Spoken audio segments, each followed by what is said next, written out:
자, 그 이유는 김병주 의원의 이 발언 때문이었는데요. 어제 대정부 질문에서 민주당의 김병주 의원이 여당을 향해서 내란 공모 정당이다라며 발언을 한 것이 화근이 됐습니다. 국회로 가보시죠.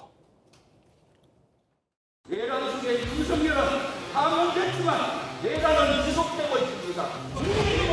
내란 공모 정당으로 정식으로 강원도 속도를 하시죠.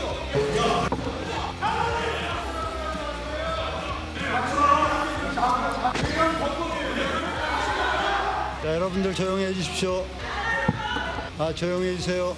우리 의원님들 좀 막아주세요.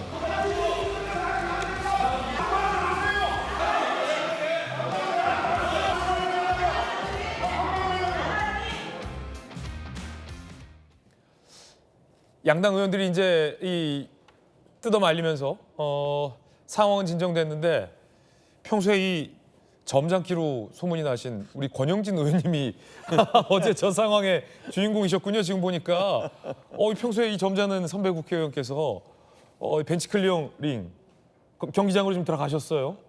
어떻게 된 겁니까? 일단 여야가 이제 탄핵 심판 이후에 날카로워진 건 사실인 것 같아요. 근데 적어도 넘지 말아야 될 선이 있습니다.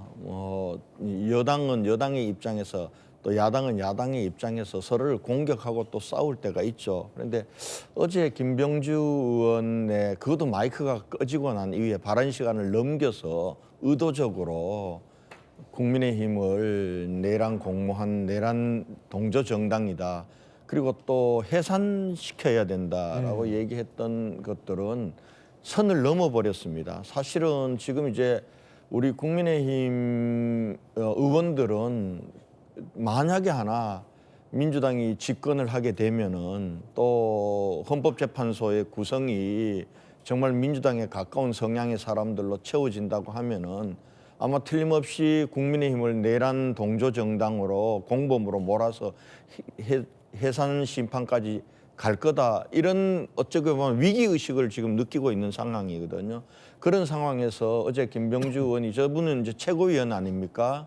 그분이 그것도 본회의장에서 그 국민의힘 의원들 앞에 다 두고 저런 얘기를 하는 걸 보면서 제가 저거는 끊어줘야 되겠다. 저런 식으로 면전에서 해산을 해야 된다. 면전에서 해산을 해야 된다 얘기하니까 저거는 앞으로 저런 게 습관화되면은 안 되겠다. 좀 강하게 좀 항의를 해야 되겠다 싶어서 사실은 제가 평소에 그렇게 잘 안 합니다만 어제 그렇게 하는 과정에서 사실은 좀 국회의원으로서는 뭐 국민들께 좀 송구스럽죠. 저 모습이 좋은 모습은 아닙니다. 그래서 오늘 아침에 이제 국회 이제 목욕탕에 가면은 그 저울 앞에 보면은 국회의원의 윤리 강령이라고 있습니다. 내가 그걸 다시 읽으면서 그게 일조가 그 국회의원이 품위를 지켜야 된다. 국민의 그 부분들 내가 조금 흥분해서 지키지 못했구나 이런 좀 반성도 했습니다만은 어제는 정말 대정부 질문은 국민의힘은 민주당을 외환 옹호당이라고 낙인 찍고 또 민주당은 국민의힘을 내란 공조 정당이라고 낙인 찍고 이렇게 하는 전형적인 뭐 정쟁의 극치였다고 봅니다. 저런 대정부 질문을 보면서 국민들이 정말 엄청난 스트레스 받을 거예요. 근데 앉아 있는 저희들도 스트레스 엄청 받습니다, 사실은. 그런 면에서 우선 뭐 이 자리를 빌어서 어제 제가 했던 또 부적절한 행동에 대해서는 국민 여러분께 죄송하다는 말씀드리고요. 복경 의원님 나와 계시면 동료 의원들께도 제가 어찌 보면은 제가 국회에서 이제는 좀 어느 정도 선배인데 제가 제대로 선배된 모습을 못 보여드린 것 같아서 송구스럽다는 말씀도 전합니다. 복경 의원님은 저 어디 계셨어요? 권영진 선배 안 말리고 뭐 하셨습니까? 저는 김원희 의원을 말리고 있습니다. 김원희 의원은 말렸다. 그렇죠. 편이 다르니까. 아니 제가 권영진 의원님한테 가서 친분이 있으니까 아이고 의원님 여기는 민주당 좌석이니까 돌아가셔야죠. 이 말씀 드리려고 그랬는데 이미 이제 말리는 분들이 많아가지고 제가 접근하기가 좀 어려웠었어요. 민주당 김원희 의원 말리고 있었다. 이제 화장실을 갔다가 나오는데 갑자기 상황이 이렇게 전개가 돼서 화장실 갔다 나왔는데 들어왔는데 권영진 형님이 갑자기 오고 계셨다. 그러셔서 저 형님 왜 그러지 하면서 보니까 그러니까 국회에서 여러 가지 뭐 고성으로 항의하고 이런 경우는 많은데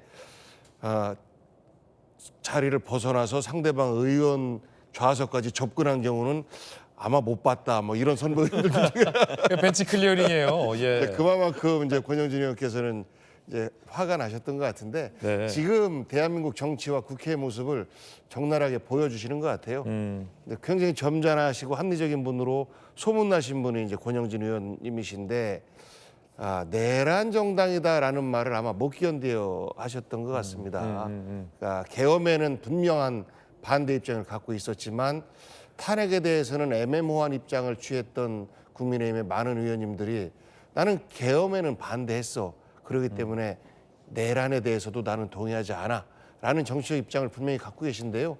근데 이제 민주당 입장에서 볼 때는 아니 자당이 배출한 대통령이 탄핵까지 됐으면 정당 차원에서 공개적이고 공식적인 대국민 사과나 이런 것들이 좀 있어야 됐을 텐데 그런 것도 하나 없었고 그리고 결정적으로 한덕수 권한대행이 그 헌법재판관 후보자들을 추천하는 이런 행위까지 이어지면서 이건 또 계속해서 계엄의 잔재, 뭐 정확히 표현하면 이제 계엄의 잔재가 지금까지도 이어지는 것 아니냐, 뭐 이런 표현인데 이것을 내란 혐의, 내란죄 이것에 대해서 이미 재판을 받고 있기 때문에 국민의힘에 대해서 이제 그렇게 정치적 이제 공격적 표현을 하고 있는데요. 많은 쪽이나 듣는 쪽이나 편하겠습니까? 그런데 현재의 정치 상황이 좀 객관적이고 합리적이다라고 하면 이런 정도까지 충돌은 되지 않았을 것 같아요. 어제 우리 권영진 의원님 흥분하시는 거 보고 좀 많이 안타까웠고 그래서 어쨌거나 뭐 벤치 클리어링처럼 이렇게 충돌까지는 안 가서 천만 다행이신데요. 다음엔 저한테 오세요. 지금 다시 화면을 확인해 보니까 민주당의 김원희 의원이 또 못 참고 막 뛰어나왔거든요. 그러니까 저 옆에 우리 저 복귀학 의원이 김원희 의원 옆에서 말리고 있네요, 진짜로. 자, 이 사실은 국회에서 아무리 이제 여야 간 사이가 안 좋아도 이 상대 당의 면전에서 뭔가 이제 해산돼야 할 정당이다라는 어떤 말을 하는 것은 상당히 금기돼 왔었던 일종의 어떤 젠틀맨십이었는데 어제 이제 김병주 의원의 이 해산해야 할 정당이다라는 이 면전에서의 발언이 일종의 어떤 도화선이 됐던 것 같습니다. 자, 이 대선이 다가오자 여야 모두 좀 민감했다라는 대목일로 볼 수도 있는데요.